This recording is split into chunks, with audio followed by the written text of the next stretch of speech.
अस्सलाम वालेकुम जी। इस्लामाबाद में सरेआम F9 पार्क में खातून की इज्जत लूटी गई, हाई प्रोफाइल केस बना, ट्विटर पर टॉप ट्रेंड चला, प्राइम मिनिस्टर ने ब्रीफिंग ली, इंटीरियर मिनिस्ट्री हरकत में आई, खुफिया इदारों ने ऑपरेशन शुरू कर दिए, इंटेलिजेंस ब्यूरो वगैरह मुख्तलिफ पाकिस्तान के जो इदारे हैं और जल्द से जल्द वो कल्प्रिट्स तक पहुंच जाएंगे। इस दौरान जो कल्प्रिट्स से जिन्होंने ये ज्यादती की थी उनका स्केच भी जारी कर दिया गया। लेकिन एक चीज जो मिसिंग है इस सारे केस में, जिसकी वजह से शायद डॉट्स आपस में कनेक्ट नहीं हो पा रही, या कहानी का मतलब किसी को भी समझ नहीं आ रही कि असल में हुआ क्या। रेप तो हुआ है, बट हाउ पॉसिबल, कैसे था उस जगह पर, डॉट्स आपस में कनेक्ट नहीं हो पा रही। इंफॉर्मेशन सारी मौजूद है लेकिन उसके बीच में से एक लिंक मिसिंग, और वो लिंक है कि उस खातून ने एक तो अपनी आइडेंटिटी नहीं जाहिर कर रही है, लेकिन उन्होंने एक और आइडेंटिटी है जो जाहिर नहीं की है, और एफआईआर में भी उस आइडेंटिटी का जिक्र किया गया है। जब ऑफ द रिकॉर्ड मेरी 2 दफा खातून से बात हुई, 2 दफा उन्होंने उस बंदे के बारे में बात की है। पुलिस ऑफिशियल्स को भी पता है लेकिन बाकी किसी को नहीं पता, और वो है उनका कुलीग जो उस वक्त वहां पर मौजूद था। अब कुलीग की भी अपनी शान है, यानी उस बंदा इतना कोई स्पाइनलेस है कि वो खुद मैदान में नहीं आ रहा, खुद सामने नहीं आ रहा, और आकर इस इदारों को, रियासती इदारों को फैसिलिटेट नहीं कर रहा। बंदों की शिनाख्त करने में, बंदों को पहचानने में, असल हकायक लोगों के सामने बयान करने में वो भी हाइडिंग्स में चले गए, वो भी छुप गए और बिल्कुल ही मंजर से गायब हो गए हैं। और ना ही उनकी आइडेंटिटी ये मुतासरा जो खातून है, जो लड़की है, ये भी रिवील करने को हरगिज तैयार नहीं है।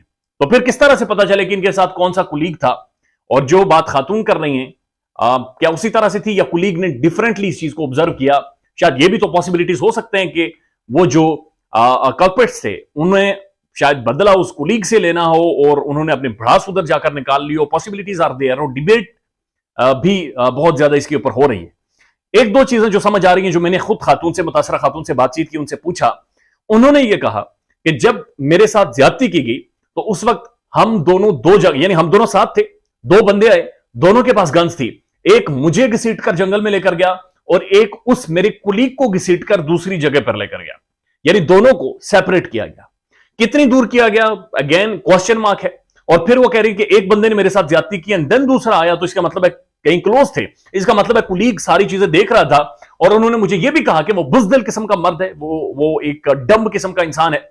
जितना मैंने रेजिस्ट किया मुतासरा खातून के मुताबिक, उतने उससे आधा भी, यानी उनके ये अल्फाज थे कि 5% भी उसने रेजिस्ट नहीं किया, यानी 5% भी उसने रोला नहीं डाला, 5% भी उसने कुछ नहीं किया। हालांकि वो एक मैन जगह है, नो डाउट के एक जंगल वाली वो जगह है जहां से इन्हें बेसिकली ले जाया गया जंगल में। मैं खुद उस जगह पर कई दफा गया हूं, मैं बिल्कुल उसे अच्छे से जानता हूं, समझता हूं। और वहां पर अब तो बाकायदा ट्रैक्स बन गए, और उस जंगल जिसकी बात हो रही है वहां पर ट्रैक्स बने हुए तीनों चारों तरफ से, तो इतना भी कोई अजाब नहीं था।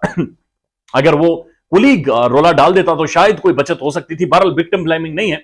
अगेन ये कड़ी है जो कि बहुत ज्यादा मिसिंग है। मेरी कुछ इतलात के मुताबिक, या अनऑफिशियल सोर्सेज या ऑफिशियल सोर्सेज जो कुछ कंफर्म कर रहे हैं, ये उनका कुलीग इनसे भी छोटा था, यानी मेरी इतलात के मुताबिक 20 से 21 साल का ये नौजवान था, और ये उनका कुलीग था, बल्कि उनका उनसे जूनियर था, या शायद किसी फील्ड में उनका स्टूडेंट था, या फिर उनका ये उनकी ट्रेनर थी, वो उनका ट्रेनी था, और वो बहुत काफी सारा इनसे जूनियर था।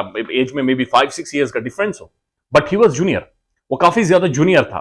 तो इस एज में भी एटलीस्ट यंगस्टर में इतनी गट्स होने चाहिए कि वो एक कॉज के लिए खड़ा हो, एक चीज के लिए खड़ा हो, इंस्टेड के वो हाइडिंग्स में चला जाए और बिल्कुल छुप जाए और मंजिल से गायब हो जाए। तो मैंने उस मुतासरा खातून से पूछा कि क्या उसने आपसे दोबारा कांटेक्ट करने की कोशिश की है, जो आपका कुलीग था, तो उन्होंने कहा नहीं, यानी कांटेक्ट भी दोबारा करने की कोशिश मेरी इतलात के मुताबिक उसने नहीं की, जो उनके साथ कुलीग था। और मैंने फिर उनसे पूछा कि क्या आपने कांटेक्ट करने की कोशिश किया, तो उन्होंने कहा नहीं, मैंने भी कांटेक्ट करने की कोशिश नहीं की। मेरे ख्याल में ये जो एक मिसिंग चीज है, ये प्रोबिन होनी चाहिए, पता चलना चाहिए उनका कुलीग कौन था। उनका नाम तो एफआईआर के अंदर लिखा गया है, लेकिन बहरहाल he is in hiding, nobody knows कि वो कहां पर हैं, बात करने को तैयार नहीं है, सामने आने को तैयार नहीं है, मालूमात किसी भी चीज के हवाले से वो भी देने को तैयार नहीं है। तो अगर ये इस मामले को सॉर्ट आउट करवाना है, या एग्जाम्पल बनाना है, इस्लामाबाद की तमाम खवातीन या मर्दों के लिए सेफ बनाना है, अब समबडी, किसी को तो सामने आना पड़ेगा, किसी को तो अपना फेस दिखाना पड़ेगा और खड़े होकर बात करनी पड़ेगी, ताकि ना सिर्फ इन्हें सजा मिले बल्कि सिक्योरिटी भी ठीक हो, ताकि ये मामलात की जो खामियां हैं ये भी, इनका भी कोई तदारुक किया जाए, इनका भी कोई हाल निकाला जाए। ख्याल रखिएगा अपना। अल्लाह हाफिज़।